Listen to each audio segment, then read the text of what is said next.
それでは1番をお選びいただいた方のリーディングを行っていきます。今回のテーマは、その悩みについてズバリ答えを出していくイエス・オア・ノー6択占いを行っていきます。よろしくお願いします。そして冒頭でお伝えして申し訳ありません。ただいま、自宅周辺の工事によって音が入っていると思います。お聞き苦しくなって申し訳ございません。では早速サクサクとやっていきましょう。もうエンジェルアンサーから先に答えを出していきます。1番さん、今考えている悩み、それはイエスですか、ノーですか？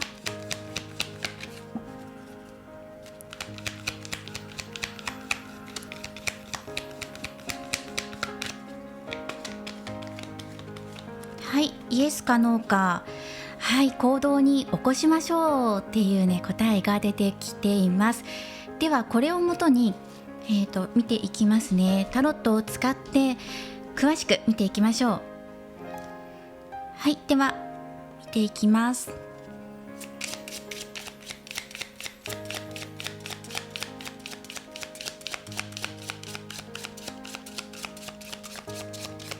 タロットから現状アドバイス、そして課題点もらっていきましょう。そしてその悩みの、例えばお相手がいらっしゃる場合はお相手または周りの環境として1枚もらっていきます。まずはあなたの現状です。そして次はその周りの状況というか、お相手のいらっしゃる方、対象の方だったりとか、あと対人関係でご覧になっている方はその周りの方々、周囲の状況として捉えてください。そして課題点です。そしてこちらがアドバイスカードでもらっていきます。はい、まずその悩みについて、ズバリイエス・オア・ノーという答えで言えばイエスです。イエス向きに行動していきましょうとして捉えてください。行動に起こしましょうという答えが出ています。周りの環境で見たら、ここ気持ちのリセット、または環境のリセットっていうのが入ってくるので、あなた自身のその悩みに対して切り替えが必要になってくるかもしれません。周りの状況ですね。なのであなた自身が気持ちを切り替えるのではなくて、相手にあなたがそれを求めていたり、その周りの方々がはっきりしないとか、あなたを置いていってしまったとかね、そのように感じたりとか、もう少しね整理整頓してクリアにしてほしいなっていうこともあるのかもしれませんね。ここですね。周りの方、あなたは十分に頑張っています。お仕事だったとしても今まで十分頑張っていて、そしてそれが今評価される時がやってくると思うんですが、周りとのギャップが多少感じられますね。モチベーションの違いだったり、進捗具合だったりが違うっていうのがあります。ズレを感じますね。周りとのズレ。なぜずれるのか、これ気持ちのバランスの問題かなと思います。そうですね、モチベーションもそうかもしれないし、向いている方向性だったり、あとは恋愛で言えばお互いの気持ちのバランスが今整っていないのかなとも思います。向こうの方がそうですね、逃げ腰になっているというふうに感じるかもしれないですよね。あなたは何とかしようって思っていると思いますし、今まで十分にあなたは愛情を注いできたし、やってきたんだっていうのがね出ていますからね。努力の末収めたものがあるでしょうって、これだけたくさん頑張ったんだっていうのがねちゃんと認められています。あとは周りかなっていうのがねありますね。原因はあなたではなくて周りにある。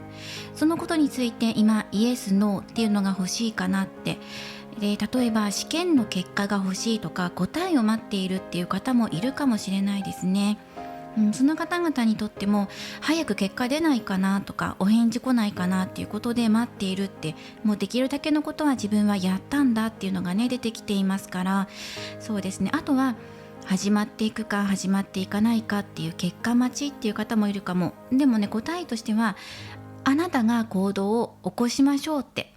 いう風に出てるんですね。プラス向きに捉えてください。そうですね。あとアドバイスカードがソードの7番っていうのが入っているので、もう今一生懸命やってきて答え待ってるとか、答え出したいっていう方は外の世界待ち、外部の環境待ちっていうのもあるかもしれないけど、外部が落ち着いたらとかね、物事が一旦落ち着いてクリアになったら答えが出るだろうとか、そのクリアにするためにもう一働きする必要があるかもしれないなっていうのは出てきていますね。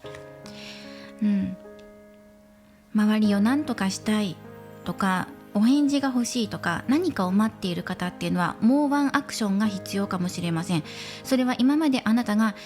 まっすぐにストレート勝負でやってきたんだったら、変化をつけてアクションしていくのがいいのかもしれないというふうに出てきています。今までのやり方とまたちょっと違うやり方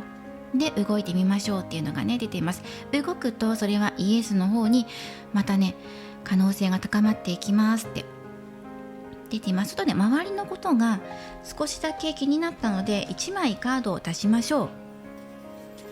あなたの頑張りに対して周りが思ったほどね、あなたが思っているほど結果がついてこないとか評価されないっていうこともあるかもしれないし、噛み合っていないような気もします。課題点カップのエースなので、そうですね、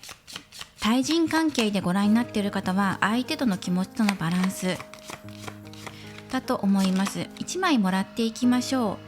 そう、カップの4番ですね。やっぱりその対象となる悩みのね原因となっているものについて気持ちが行動として現れてこないとか、相手のね何考えてるかわからないとか、もっと行動に起こしてほしいとか、振り向いてほしいとかっていうことでしょうかね。これだけ頑張ってアプローチしてるから、そろそろイエス、お返事、良いお返事が欲しいなっていうふうに思ってるのではないかなと思います。ここね、気持ちのカードが、感情のカードが入ってきてるので、やはり対人関係でご覧になっている方が多いんじゃないかと思うんですね。または自分の夢目標に対して、そうですね、正当な評価をされないとか、あとはあなたの進んでいることに対して邪魔をしてくるような人がいるのかもしれません。足を引っ張るような人がいるとかっていう場合もありますね。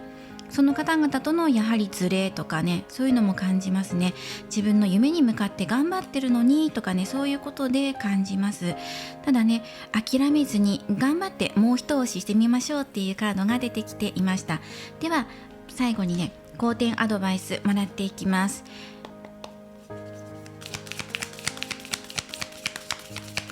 こちらのカードから2枚ほどいただいて、好転アドバイスもらっていきましょう。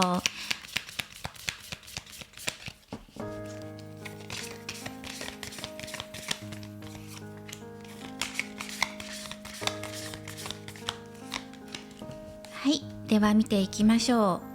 う。あなたの人生、これから先もあなたは輝く魂を持っています。あなたの心はとても美しく光っています。そしてあなたはいつも安全であり不滅です。経験を積んであなたという存在は永遠に輝いていくでしょう。そしてあなたはいるべき場所にいるべき時にいて存在していて、今その時やるべきことをいつもやっています。だから安心してください。あなたは自分が健康で完全でありのままの自分を、そして人を愛せる社会に住んでいるということをあなた自身がよく分かっています。あなた自身が健やかな状態であること、心がとても美しい、それは永遠に輝いていくので自信を持ってください。今対人関係だったり周りの環境をどうにかしたい、結果を待っているという方でもイエスっていう結果が出ていますから、あともう一押しだよっていう風にね出てきていますね。少しやり方を変えて、方向性を変えて軌道修正しながらやってみてください。ではお選びいただいたオラクルカードからメッセージをもらっていきます。こちらはフォーギブネス、怒りを手放しましょう。今心の中であなたの中で許せないことあるかもしれません。なかなか伴ってこない結果に対してイライラする気持ち、焦る気持ちも出ているかもしれない。それらを一旦手放して心穏やかにさせましょう。そして落ち着いた後に一度やり方を変えて見直して違う角度からアタックしてみましょうというカードからのメッセージでした。ぜひ参考にしてください。今回はイエスオアノー、今その悩みについてズバリ答えます6択占い行っていきました。これからもリーディング動画を投稿していきますので、高評価やコメント、そしてチャンネル登録をよろしくお願いします。ではまた次回の動画でお会いしましょう。最後までご覧いただきありがとうございました。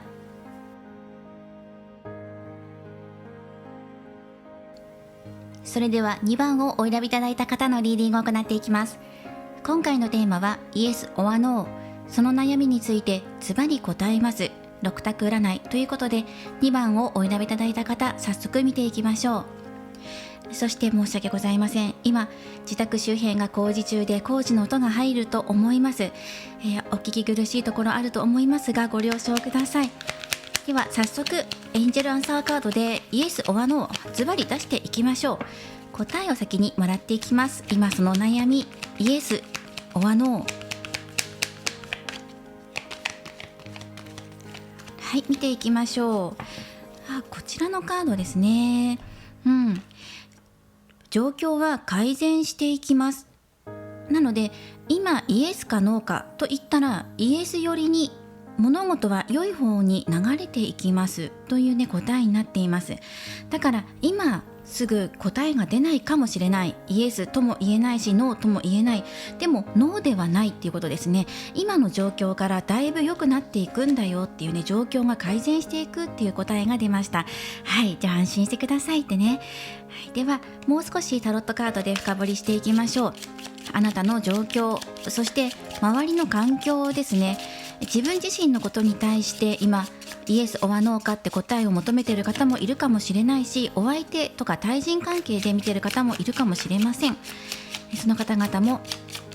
周りの環境として1枚出しましょう。そして課題点やアドバイスももらっていきます。まずはあなたです。そしてこちらが周りの環境です。そしてこちらが課題点、そしてアドバイスカードで全部で4枚もらっていきます。はい、まず自分の気持ちを抑え込みすぎないでねっていうのが出てきていますね。相手がいらっしゃるとか周りのことを考えていらっしゃる場合は、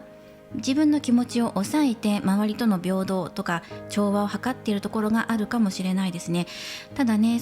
あなたがそうやって、自分の気持ちを胸に秘めて過ごしているおかげで周りがうまくバランス取れてるんだよっていうことは出てるんですが、あなたの中では本当にそれでいいんだろうかとか、どこか自分が犠牲になっているんじゃないんだろうか、自分を犠牲にして周りに尽くしているんじゃないだろうか、誰かのために尽くしすぎているんじゃないだろうかっていう疑問点が出てきていませんかと。どこかね、自己犠牲っていうのを感じますね。少し自分の気持ちがぎゅっとがんじがらめになっているような気がします。なぜだったら課題点のところにフールのカード、アドバイスカードにソードの3番が入ってるからです。あまり胸をぎゅっとね苦しめなくてもいいんだよっていうアドバイス、もう少し自分らしくいられるとなおねいいのかなっていう解放を表すフールのカードです。ゼロからの始まり。今自分が我慢をしていて自分を変えたいとか、状況を変えたい、未来を変えていきたいっていう方は、これから良い流れが生まれてくると思う。それはあなた自身の心を解放することが大きなキーポイントとして入ってきています。周りの状況としてはすごくいいんですね。例えば相手のお気持ちだったり周りの環境っていうのもいいので、でもこのいいっていうのはあなたが気持ちを抑えているからこそ生まれている現状っていうのもあると思うんです。周りに貢献しているところがあるんじゃないのかなと思いますね。お仕事でも自分の本音、こうしたい望み、願望っていうのを抑えていて相手に合わせていたりとか、そうですね、取引していてうまくね波に乗っているようなところがある。でも今以上に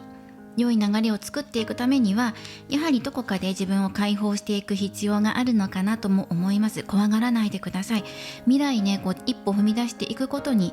今感じるのは守りに入っているところがあるんじゃないかと思うんです。下手な冒険はしたくない、今の現状をキープしたい。でも本当のところを言えば自分にも野望や心の中に秘めている思いがある、これを抑えないでねっていう風にアドバイスが入ってるんですね。怖いかもしれない未来、何もわからない未来や結果がねどうなるかわからないし、もしかしたら今の環境が崩れることになるかもしれない、だから動けない。でもその怖いっていう気持ちを一歩乗り越えた先に、状況は今以上に改善する、あなたにとっていい状況になるよっていうふうに言われてるんですね。だからやってみてっていうふうに言われてます。いろいろ頭で考えて心の通りに動けていないんじゃないのかなっていうのがね出てきていますね。ではアドバイスカードもらっていきましょう。本当は今の現状よりも自分にとってより良い結果、現状、流れを作っていきたいっていうお気持ちがあると思うんですね。答えは状況は改善していきます。アドバイスカードは自分の気持ち解放させることっていうのが出てきています。なかなか素直に言えない、甘えられない、本音を言えないっていう方は勇気を出して言ってみることによって変わってくるかもしれません。2枚アドバイスカードもらっていきます。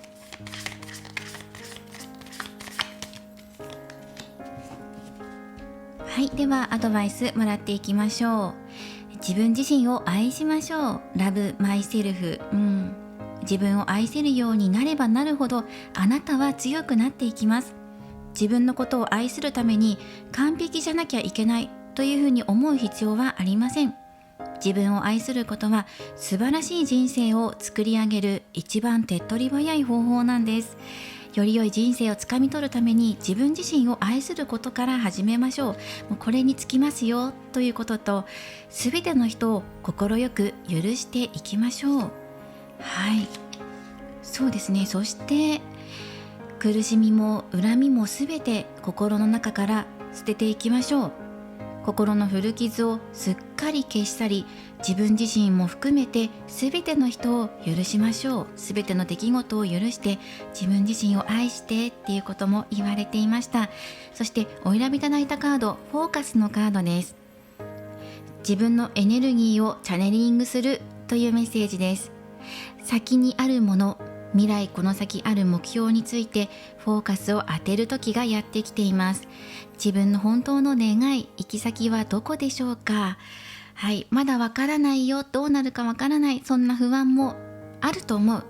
だけどさあ一歩踏み出す時がやってきましたよっていうねメッセージが入っています。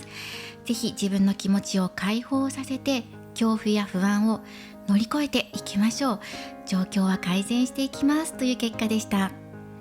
今回はイエスオアノー、その悩みについてズバリ答えますというのをテーマに占いを行っていきました。これからもリーディング動画を投稿していきますので、高評価やコメント、そしてチャンネル登録をよろしくお願いします。ではまた次回の動画でお会いしましょう。最後までご覧いただきありがとうございました。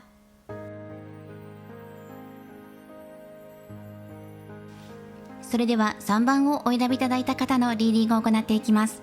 今回のテーマはイエス・オア・ノー、その悩みについてズバリ答えていきますという占いをやっていきます。よろしくお願いします。今回はサクサクリーディングとなります。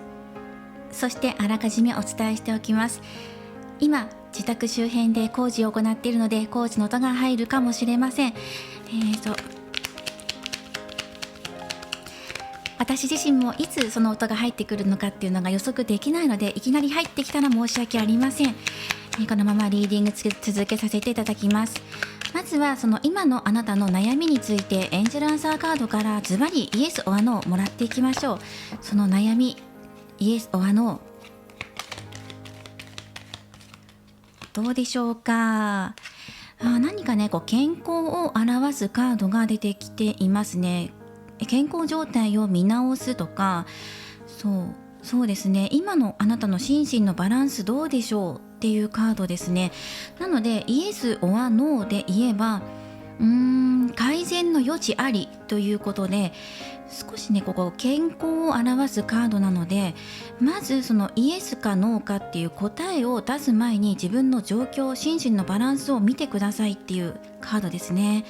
はい、ではタロットカードでもう少し深掘りしていきます。健康状態、そうですね、健康状態に何か問題があるのかもしれません。今自覚がないかもしれない健康状態、または生活の環境ですね。生活リズムがどうなってるでしょうかっていう風に出てきています。もう少し見ていきます。今のあなたのそのお悩み、どうでしょうか。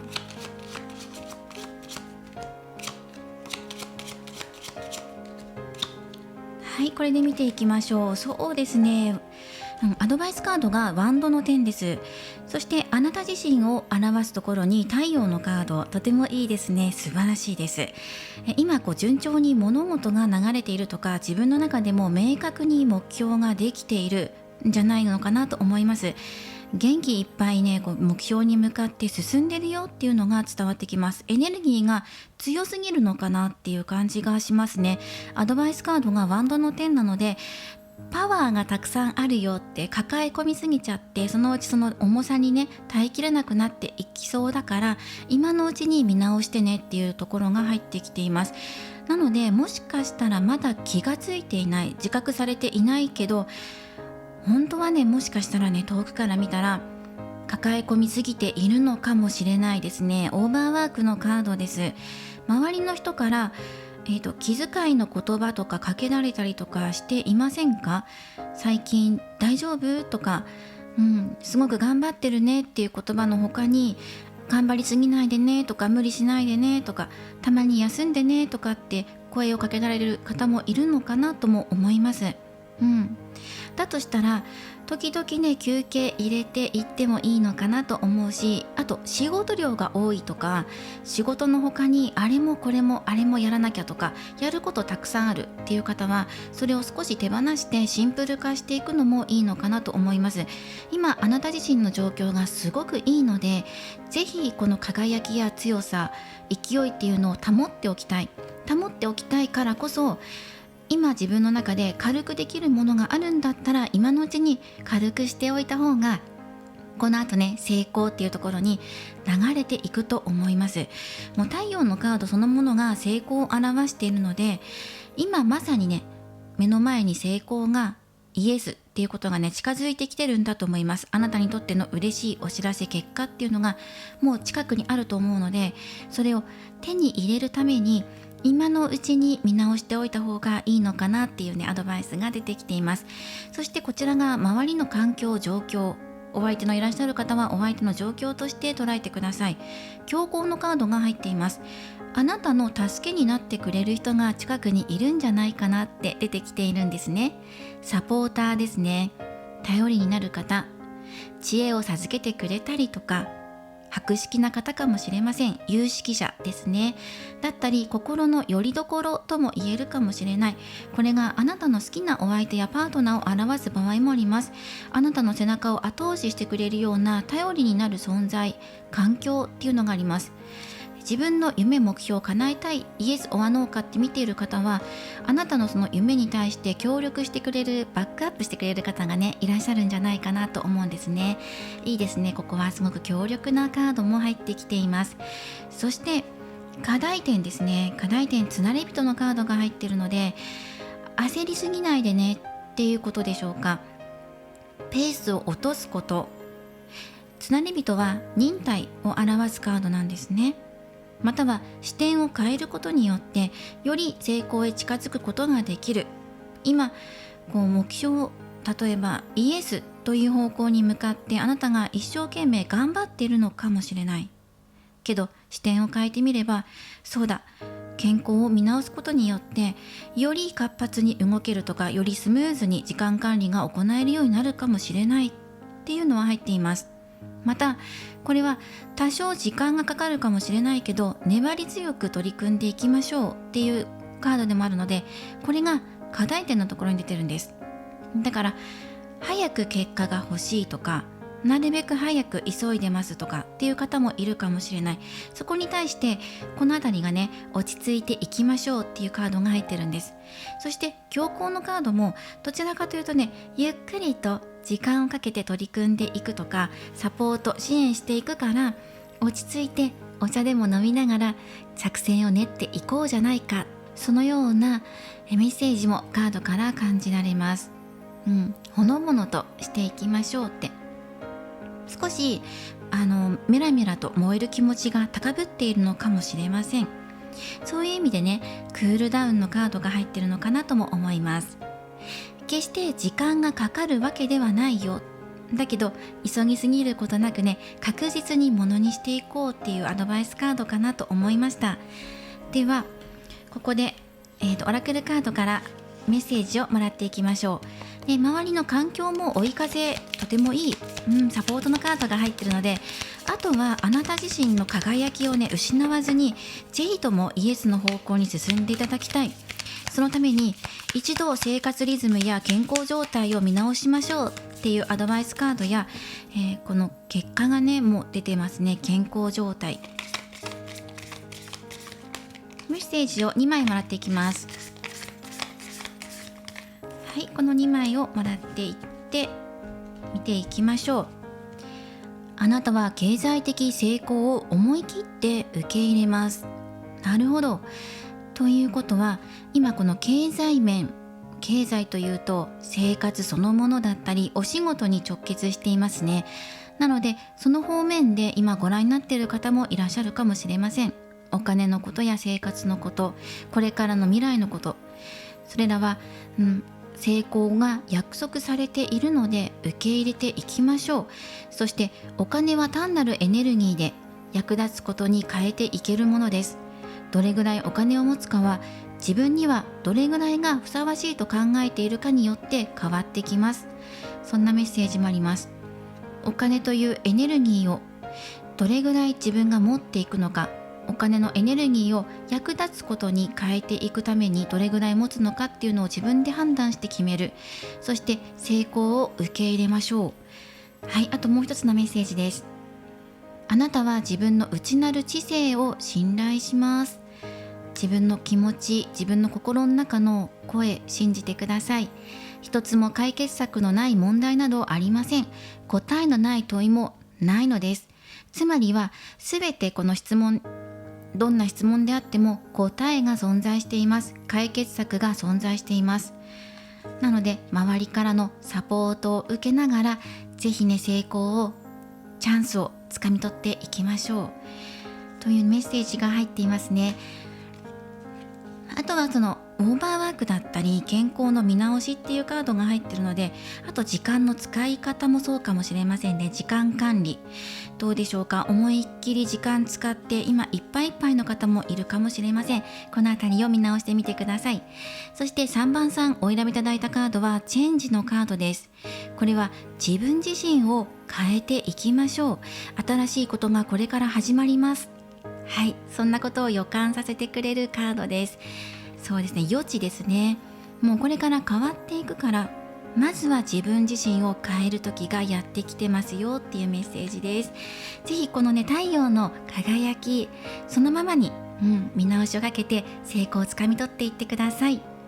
今回はイエスオアノー、その悩みについてズバリ占っていきました。これからもリーディング動画を投稿していきますので、高評価やコメント、そしてチャンネル登録をよろしくお願いします。ではまた次回の動画でお会いしましょう。最後までご覧いただきありがとうございました。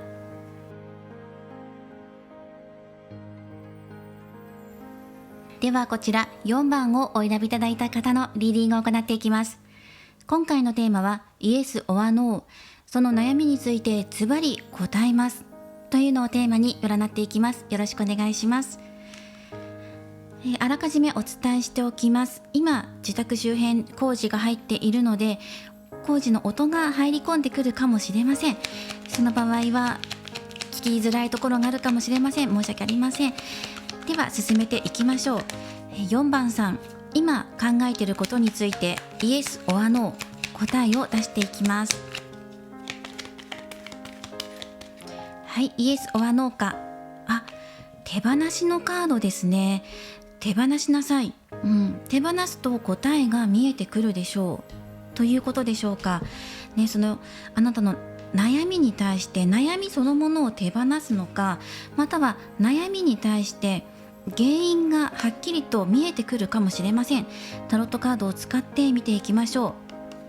あなたが今どんなことで悩んでるのか、見ている方それぞれで変わってくるかもしれません。あなたの状況で1枚そして周りの環境もしくはお相手で考えている方は、その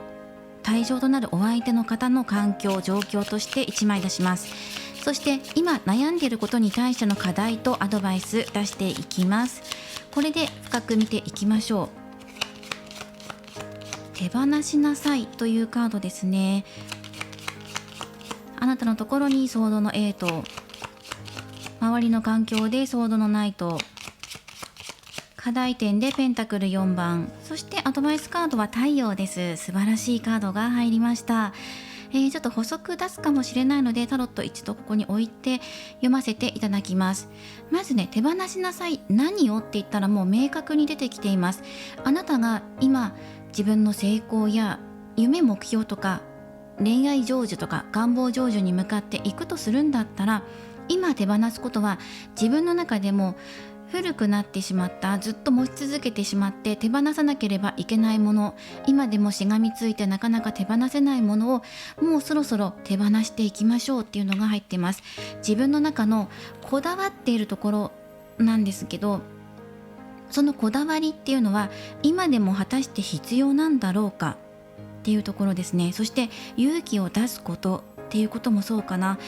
ソードの8っていうのは自分自身で動けなくさせてしまっているんですね。そして課題点にも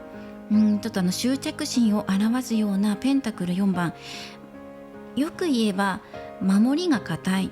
自分の意志がしっかりしているとも読むことができる、大切に思っているよってことで読むこともできるんですけど、課題点として読むのであればそれが行き過ぎている可能性があるんじゃないかと。加えてソードの8だから、そのあなたの中の凝り固まってしまった考え方や思いっていうのが余計自分自身を動けなくさせているのではないかっていうのが出てきています。例えば周りのこととか好きなお相手に対してアプローチしていきたいんだけど、なかなか勇気が出ないとか、怖い、どうなるかわからない、断られたらどうしようってことで、その怖いって思いだけがずっと心の中に残ってしまっていて、自分自身を苦しめてしまって余計動けなくなってしまっているとか、または過去の恋愛経験の失敗したことが今でも忘れられなくてとか、それで自分自身が動けないとか、新しい出会いに向いていけないっていうことも言われてるかもしれないし、恋愛だけじゃなくて自分の夢目標とか今考えていることの答えに対しての状況、課題点なので、あなたが今どんなことで今イエスオアノーで見てるのかってことにもよります。はい、ただそうですね、今手放せるもの本当にあるんじゃないのかって、あなたがギュッとしているものがあればそれだっていうふうに言われています。自分が動けなくなっているのは自分がしがみついて離れられないものがあるからだっていうのが出てきていますね。これを手放すことによって、ここです、アドバイスカード、成功を手に入れることができるでしょう。太陽はよりあなたがあなたらしく輝いて成功をゲットできる時がやってくるっていうカードなんですね。アドバイスカード、この対照的だと思いませんか？縛られていて、剣に囲まれていて動けなくて何も見えないっていう状況から、パッと明るく太陽が昇ってきて、あなたがあなたらしくいられるような、そんなねアドバイスカードが出てるので、あなたらしさを取り戻すために今固執しているものとか、どうしても手放せない、それは執着しているものだから、誰かに対していいなって思う気持ちだったりとか、自分がなんでなれないんだろうっていう風な思いだったり、マイナスなことを考えていたり、またはこれがいいと思ってずっとやってきたことかもしれないんですよね。そこに対しての手こ入れをする時っていうのを意識されると、よりイエスの方になっていくのではないかと出てきています。周りの環境です。周りの環境、ソードのナイトなので、物事は進んでいってるんですね。それに対してあなたは進んでいない、ストップしている状況なので、これはその周りの状況とあなたのお気持ち、状況っていうのがうまく噛み合っていない可能性があります。誰かに何かを言われていたり、一方的にね攻撃されているっていう場合もありますよ。あなたが全然動けていないので、周りのことを気にしすぎていて動けないのかもしれないし、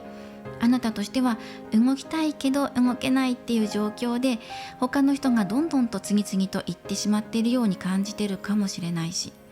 好きなお相手がいるよ、その人とどうにかなりたい、イエスオアノーで見ている方は、お相手との今足並みというかね、スピード感が整っていないような状態です。お相手の方がサクサクっと進んでいくのに対して、あなたがなかなかがんじがらめになって動けないっていうことで、それはあなたの心の中に抱えているものがあるのではないか、手放せるものがあるんじゃないかなっていうふうにね、出てきています。よりあなたがあなたらしくいられるために、周りから何か援助をもらうとかヘルプをもらうというよりは、自分の中に答えがもうすでに出ていそうな気がします。ではここでオラクルカードを使ってアドバイスカードをもらっていきましょう。2枚出していきます。よりあなたがあなたらしくいられるためのアドバイスもらっていきましょう。そうですね、でもソードのナイトは騎士のカードなので、動けなくなっているあなたを助けに来てくれる人として読むこともできます。なのであなたがその周りからのサポートをただ待っているだけじゃなくて、自分自身でも手放す必要はあるよっていうことを踏まえつつ、助けに来てくれる人がいるかもしれないというのもね、感じておいていただいてもいいかもしれません。まずは出していきましょう。あなたがあなたらしく輝いていけるためのアドバイスカードです。はい、まず感謝の種を探しましょう。あなたが感謝の気持ちを持てること、出来事、物事、もしくは感謝の種を植えていくっていうことで、それがいずれ花開いて輝いていけるっていうところにつながっていくでしょう。常に感謝の気持ちを持ち続けていきましょう。不平不満を抱くのではなく、今の状況、今あることに感謝して満足する気持ちを持ちましょう。そして不平不満、今の状況じゃ納得いかないっていうのは、原因は自分の心の中や自分で作り出している環境にあるかもしれません。だから感謝という畑を耕しましょう。そしてあなたはどの人もありのままの姿を尊重していけます。他の人のために用意された課題を、あなたが学べないことをあなたは理解しています。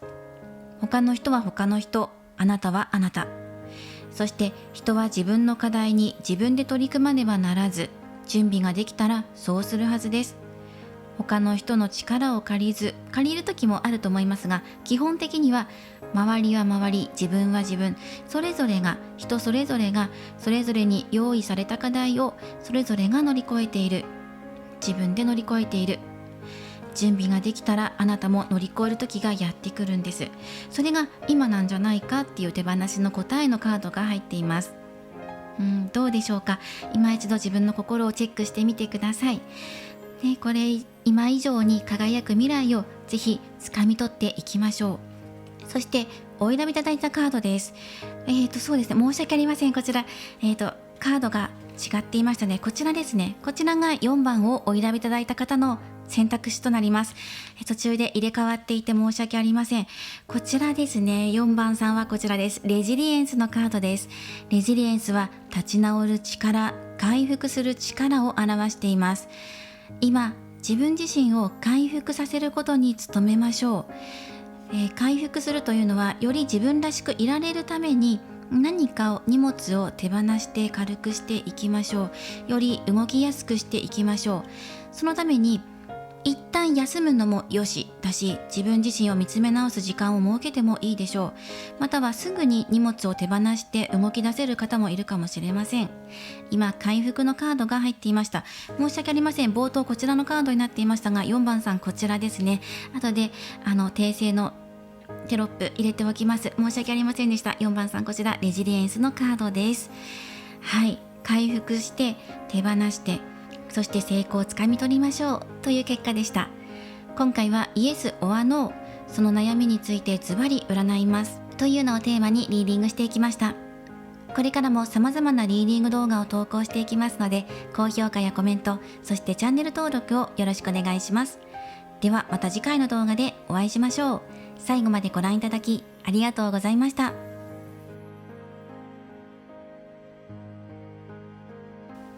それでは5番をお選びいただいた方のリーディングを行っていきます。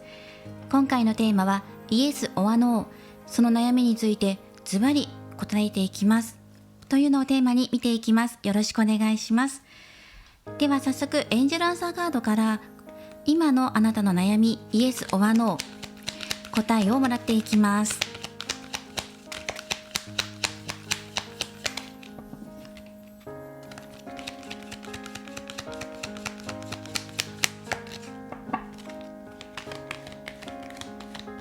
はい、もらっていきましょう。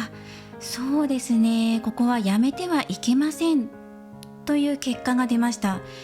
そうですね、イエスかノーかっていうふうに聞くと答えとしてはやめてはいけません、諦めないでということでしょうか。もう少し深くタロットカードを使って見ていきます。タロット、今のあなたの状況、お気持ちで1枚、そして周りの環境、またはお相手を設定してご覧になっている方はその対象となるお相手の状況で捉えてください。周りの環境で1枚、そしてその今のお悩みについての課題で1枚、アドバイスで1枚もらっていきます。まずやめてはいけませんというカードですね。あなたがワンドのエース、そして周りの環境がペンタクルのページ、課題点はソードのキング、そしてアドバイスカードがソードのクイーンのカードです。これ補足出す可能性がありますね。ということでちょっと補足、をもらっていきます。もう一度切って補足1枚もらっていきます。今そのあなたの状況で見ていくと自分の中でモチベーションが高まっているよっていうのが出てくるので、流れに乗っていきたい、この今最近始めたい、新しくやりたいと思ったことが出てきたとか、目標が見つかった、仕事でやりたいことがあるとか、今自分の生き方、人生の中でやってみたい、変えてみたい、新しくスタートさせたいというようなお気持ちになってるんじゃないかな。気持ちが高ぶってるような状況です。そして周りの環境がペンタクルページ、もう1枚もらっていきますね。強行のカードですね。これはその恋愛で見ている方だとしたら、そのお相手とのそうですね、誠実な交際っていうのを考えている、視野に入れているとか、最近出会った人で気になる人がいるっていう方もいるかもしれません。誠実な交際に向けて歩みを進めていきましょう。やめてはいけませんということです。時間がかかるかもしれないから途中で諦めそうになるかもしれないんだけど、時間をかけてそのモチベーションを維持して保ちながら取り組んでいきましょうっていうのが恋愛に対するアドバイスです。そうすれば時間をかけて取り組んでいけば、あとは誠実な気持ちを伝え続けていけば、ここはね、この交際っていうところに関してイエスっていう答えにつながっていくんじゃないかっていうのが出てきていますね。どんな時も焦らず状況を判断していきましょうっていうアドバイスカード、そして課題点のところがソードのキングなので、これはそうそれでね、補足を出してるんですけど、強行のカードも出てるので、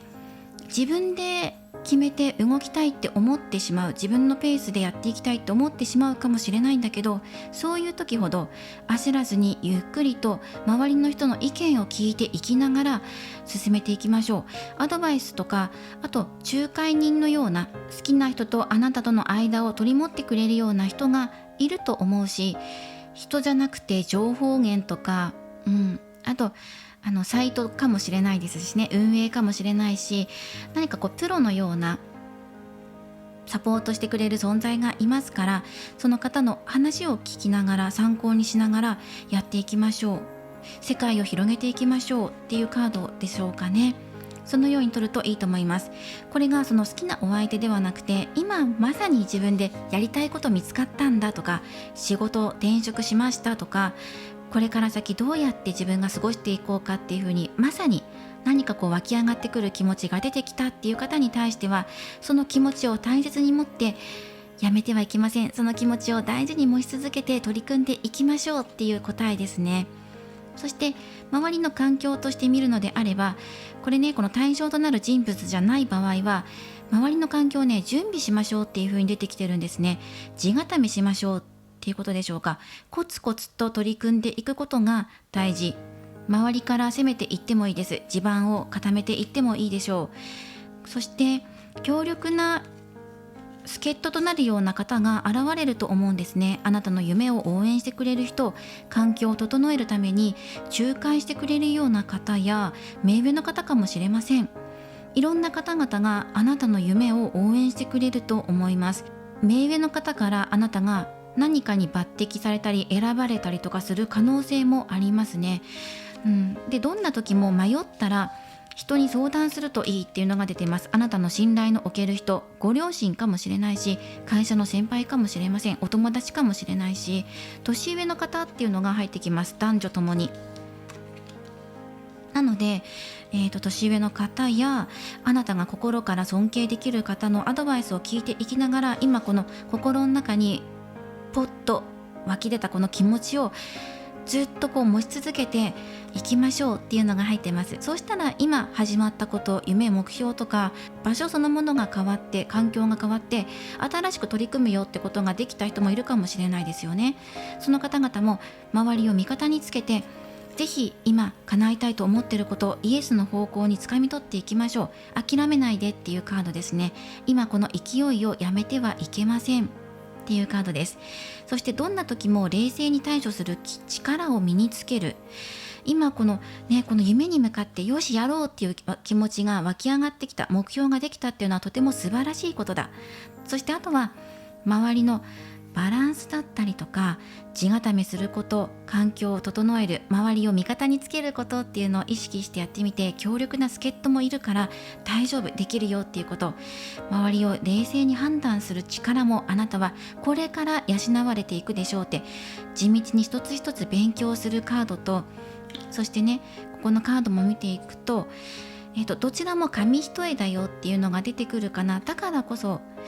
周りのアドバイスを取り入れる、自分の判断が吉と出る場合もあるし、空回ってしまう時もあって、紙一重だよって今の状況だとね。だから周りを味方につけて強力なサポートを得ましょう。そして自分自身の成長につながっていきます。そしたらどうなるかというと、周りのサポートを得ていきながら、あなたが先陣切って物事を切り開いていくような役目になっていくでしょう。だから自分の目標を自分自身で開拓する力が備わっていきます。必ず仲間というか助けになってくれる人が現れてくると思うので、この方をまず最初に頼りにしていきながらやってみてくださいって。そして夢、目標、お仕事で見ている方だったら昇給する可能性十分にあります。事業を起こすとか独立する方っていうのも今後、今すぐではないんですが、あなたが諦めずに取り組み続けていくことによって独立が成功する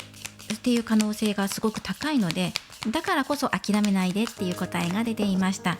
ではこちらのオラクルカードから好転アドバイスもらっていきましょう。は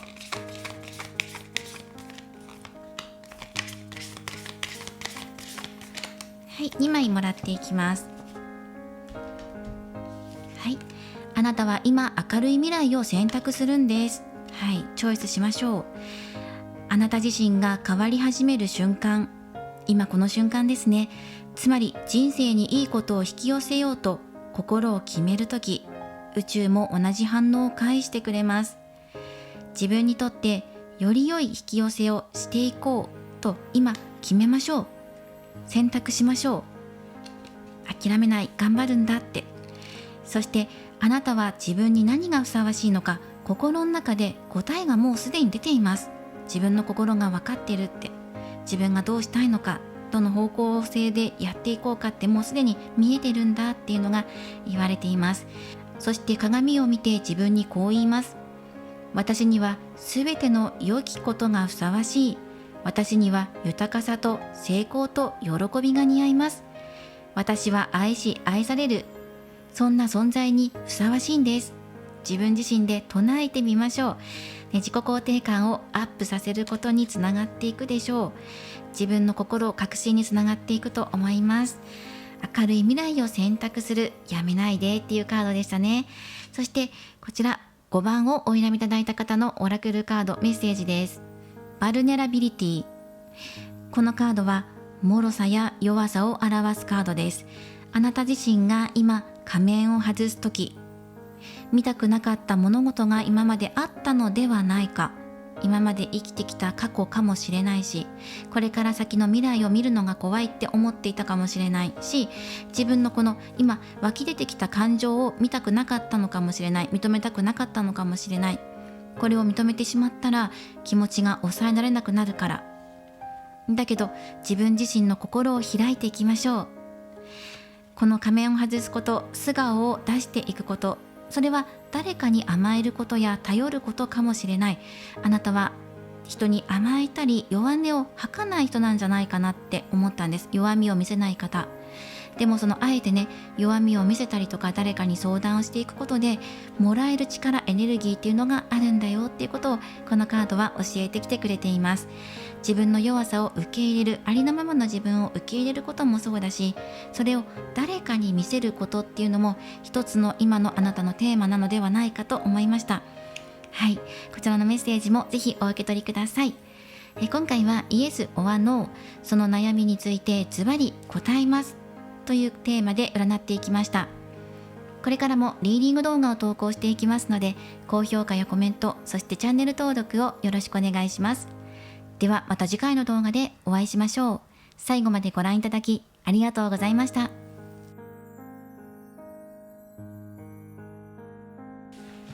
それでは6番をお選びいただいた方のリーディングを行っていきます。今回のテーマはイエスオアノー、その悩みについてズバリ答えますというのをテーマに見ていきます。サクサクリーディングとなります。よろしくお願いします。早速エンジェルアンサーカードから今あなたの考えていることについてズバリイエス、ノー、どちらかというのをもらっていきます。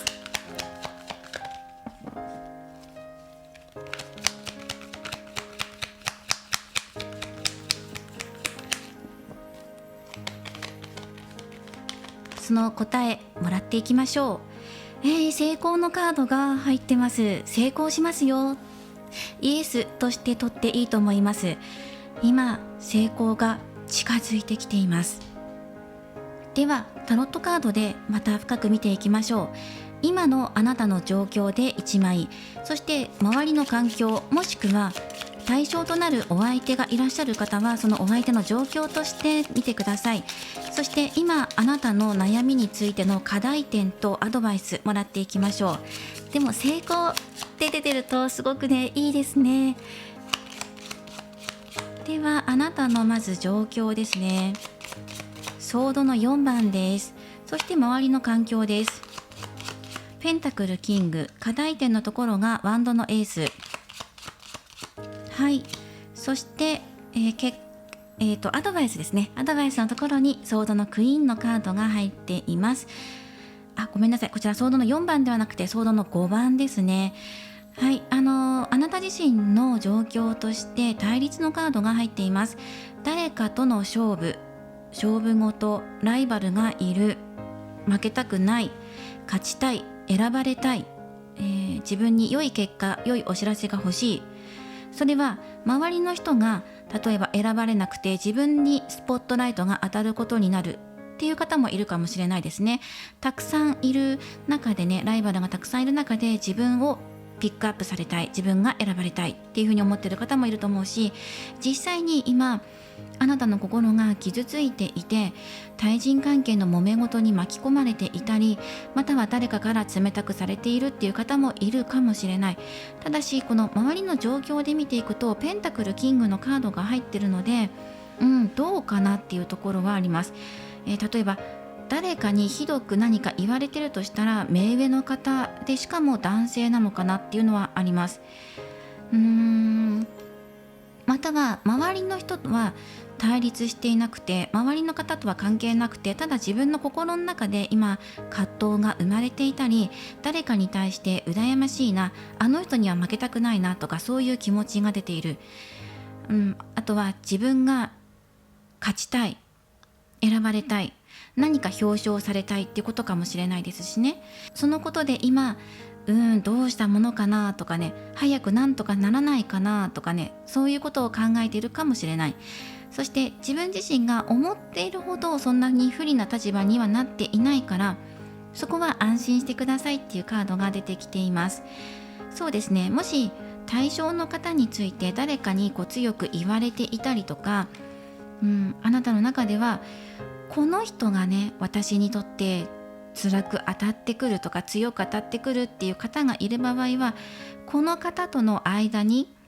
何とかしたい、和解したいっていう気持ちがあれば、それは解消されていくよっていうふうに読んでください。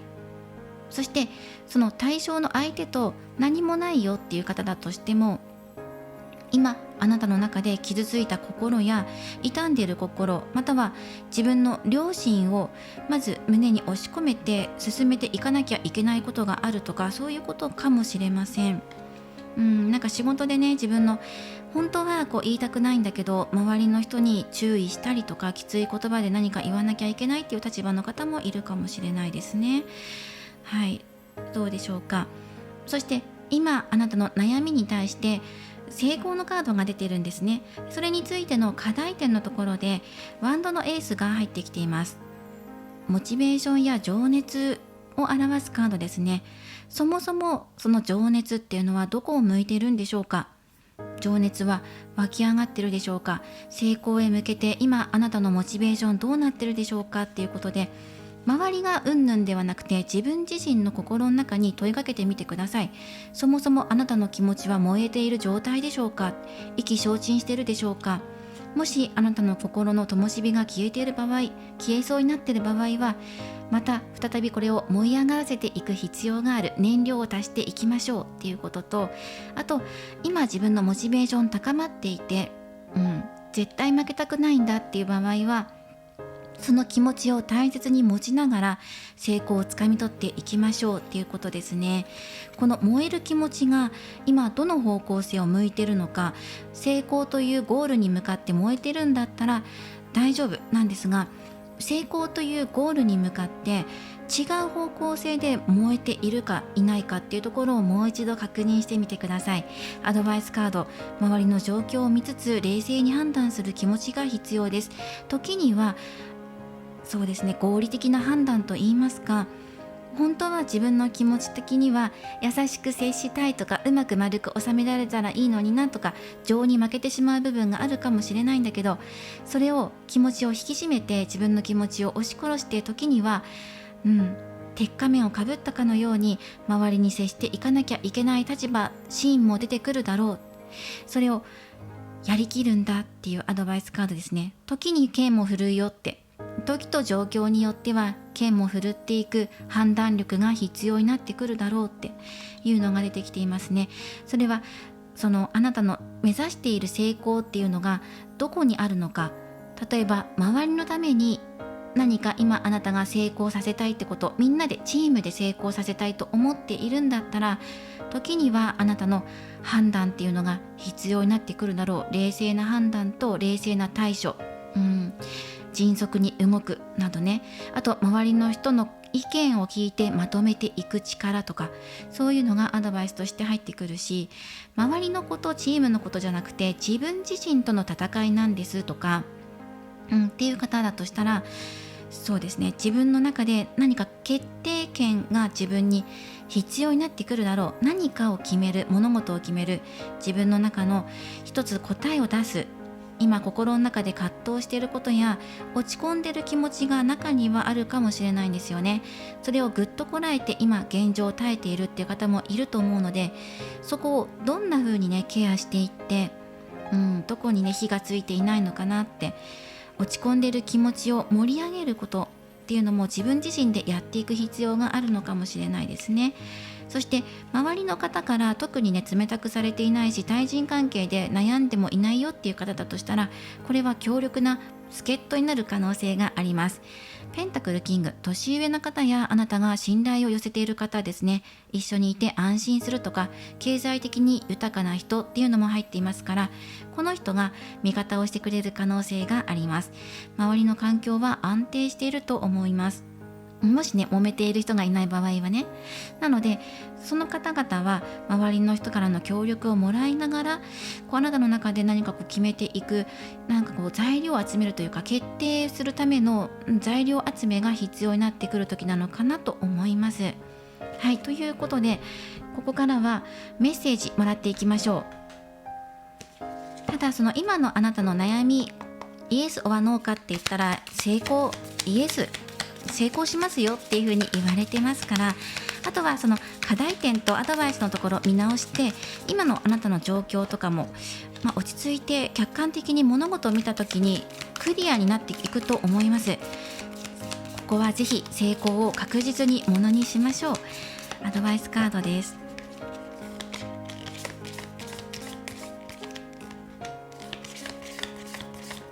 ここは2枚もらっていきます。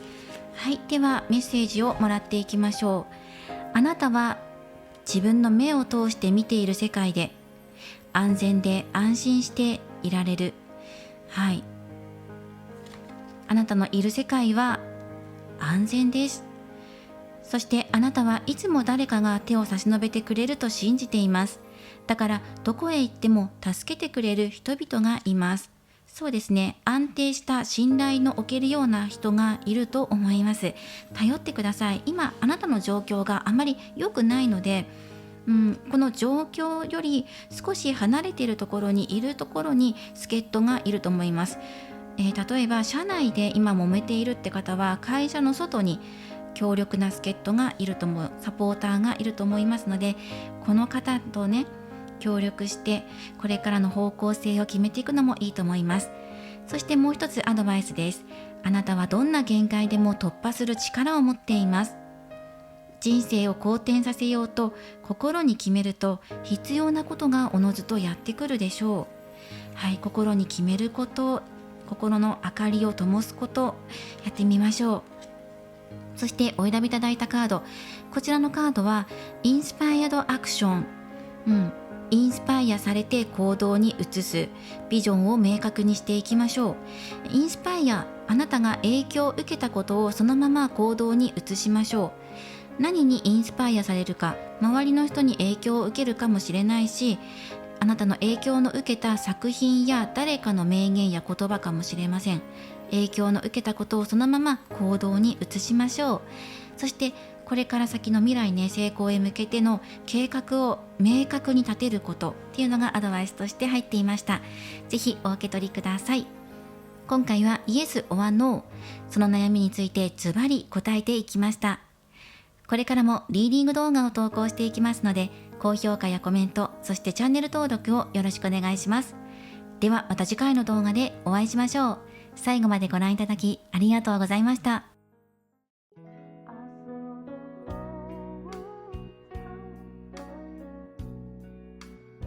今回のリーディングは以上となります。イエスオアノー、今あなたのその悩みについてズバリエンジェルアンサーカードから答えをもらっていきました。今回はサクサクリーディングということで6択選択肢をご用意させていただきました。そして今すべて収録し終わってるんですが、こちらのね4番のカードをお選びいただいた方、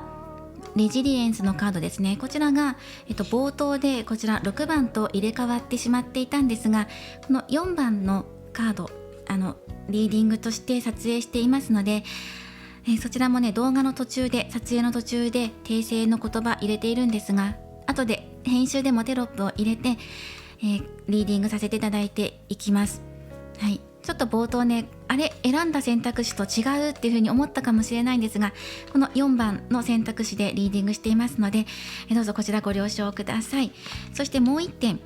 ただいま自宅周辺の工事が始まっていまして、かなり大きな音で工事の音が入っています。特に本日の撮影だと1番2番の選択肢のあたりの方々がかなりね大きな工事の音が入っていたと思うんですね。大変申し訳ありません。で、私の方でもいつその工事が始まるのかとか、どのタイミングでどの部分工事してるのかっていうのを把握しきれていなくて、期間としてもう6月から7月の末ぐらいまで約1ヶ月間工事があるっていうお知らせは来てるので、しばらく工事の音が入ってくる可能性があるんですが、ご了承くださいね。この時間帯は工事しないよっていうのが分かっていればいいんですけど、ちょっと予測不可能っていうこともありまして、申し訳ありませんでした。今回は共通メッセージをもらっていこうと思います。サクサクリーディング6択で、今の悩みイエスオアノーっていうことで、その答えとは別に共通メッセージとして、今あなたがこういうところをやっていくとより引き寄せになっていく、つながっていくよっていうことで、アドバイスカードタロットから1枚、そしてオラクルカードからメッセージ1枚もらっていきます。まずはこちらのタロット1枚もらって、あとはこちらですね、メッセージカードをもらっていきましょう。失礼しました。はい、シャッフルしていきます。でこちらのリーディングは見たその時がタイミングなので、今回選んだ選択肢以外にもまた違うお悩みが出てきた時にまた見返して、その時選んでいただいた選択肢でイエスオアノーを見ていただいてもいいんじゃないかなと思います。はい、ではこちらですね、もらっていきましょう。まずは、こちらタロットカードですね。今どんなことをしていけばより良くなっていけるかなっていうことで、バンドの4番です。楽園のカードですね。そう、楽園と聞いて今あなたが思い浮かべることをそのままやってみましょう。なぜだったらここにクリエイトのカードが入ってるからです。自分自身のクリエイティブなエネルギーを楽しみましょう。自分で作り出していく喜び、楽しさっていうのをね、楽しむっていうカードなので、つまりは自分の癒しにつながることや楽しいって思えること、純粋にやってみたいとか、やっていて落ち着くとか、この居場所がとても安心するっていうところでゆったりするとか、今あなたが楽園、自分の中の楽園の時間、楽園タイムと聞いてピンとくることをやってみましょうっていうことですね。そして楽しくワクワクするような考えが意識の中を流れ、あなたは受け取ったアイディアをそっくりそのまま現実化させていきます。はい、楽しくワクワクするようなことをやってみましょうっていうね、カードが入っています。そしたらそのあなたの今の悩みイエスオアノー、今の自分の現状に対してもより良い引き寄せにつながっていくのではないかっていうのがね、出てきています。もうシンプルに楽しいことやりましょうっていうことですね。美味しいものを食べてもいいし、音楽を聴いてリラックスしてもいいし、体をマッサージしてもいいしね、サロンに行ってもいいでしょう。今あなたが心の癒しと聞いてピンとくることやってみてください。こちらを共通メッセージとしてお届けしました。では本日も最後までご視聴いただきありがとうございました。また次回の動画でお会いしましょう。